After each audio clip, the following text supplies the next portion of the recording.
By now you've probably heard plenty about Ralf Rangnick and his methodical view on football, kickstarting the gegenpressing system and inspiring the top managers in the current football world. He has particular ways in which he makes the players train through exaggerations of making them train harder than they'd play in a match, so mentally when the players are in a match it feels easier. But at Manchester United, what can we expect to see from the players he has at the club? What will the first 11 look like? And how will he set up the team ready for the next manager?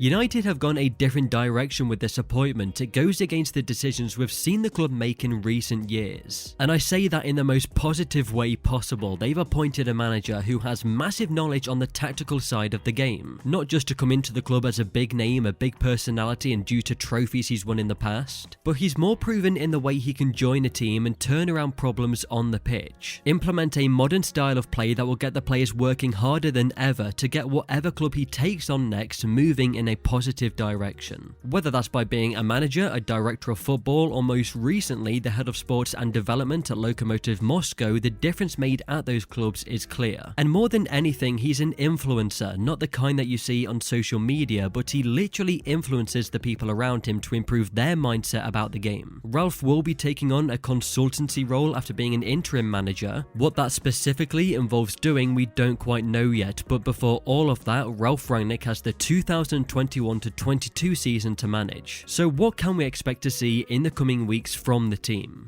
Over and over there were criticisms of no style of play under Ole Gunnar Solskjaer. That will be a total contrast with Rangnick in charge, and full focus in training and conversations with the players will be about that change of system. This is one of the 3 C's that Rangnick sticks by. This falls under concept. In his words, this focuses on the importance of implementing a specific DNA into the club. So instantly what you'll see is what you've probably heard a lot about, and that's his heavy pressing system, pressure applied on the opposition by the forwards and the midfielders. Looking at the United team, players like Cavani, Fred and Van de Beek will be important players for Rangnick to utilise, including another which we'll discuss in a little while. Cavani is the perfect kind of striker for Rangnick leading the line. His work rate is so high, and since he's joined Manchester United that has been evident. Fred is a dream midfielder for Rangnick, and previously Fred has been criticised under Ole when he's played alongside Scott McTominay, but in the match against Villarreal we saw a different version of Fred, and that different version is the kind we're likely to see under Rangnick, where he's being played higher, he presses higher, he isn't a player to sit back and protect the defence, but instead he becomes really effective as he wins the ball back in advanced positions. In that Villarreal match he helped them to score goals by doing that, so this is why Rangnick will love him as a player. Van de Beek has started to come into the team a little more, and with a new manager this could continue. He's a well-rounded midfielder who once again likes to press. He is a more attacking player than Fred. He's definitely better on the ball as he makes runs into the opposition area, and if he plays anything like the Van de Beek we saw at Ajax, then goals can definitely be expected from him. Let's say the team looks something like this in a 4-2-2, one of the many formations used by Ralf Rangnick as a manager, but it might get the best from the players out of possession. Firstly, there is a notable absence of Bruno Fernandes here. Again, he's a player that really suits Rangnick, but the truth is, alongside with Cavani, Rashford and Sancho, they're all going to be rotating, as that is what's needed with the quality in this squad. There's so many good players to utilise, and this first 11 is just one of many that could be effective with Ralf Rangnick. So out of possession, which is so important, Rangnick will want the team to win the ball in the quickest possible fashion. This is where you'd see Cavani, Sancho and Van de Beek push up on the right if the opposition had the ball in this area, the whole team keeping it compact high up to reduce the space that the opposition can work in, frustrating them with the time that they have on the ball, and this is why I could see Cavani being a player that Rangnick will want to use regularly. Another player not mentioned yet which really suits Ralf Rangnick, probably because he hasn't played much and it can be easy to forget, that Jesse Lingard is still a part of the team. Jesse Lingard is another with high work rate, great energy off the ball, which has been seen for many seasons under many different managers at United. At West Ham he proved this under David Moyes and contributed to their impressive defence, but he also showed how effective he is on the ball. While on loan he scored 9 goals and assisted 5 times for West Ham. So expect to see Ralf Ralf Rangnick at least experimenting with Jesse Lingard more. As we're on the road to 10,000 subscribers, if you could please consider clicking the subscribe button to push closer to that milestone, it seriously will be very much appreciated. In terms of on the ball then, well, Rangnick in his own words says his football is fast, proactive, attacking, counter-attacking, counter-pressing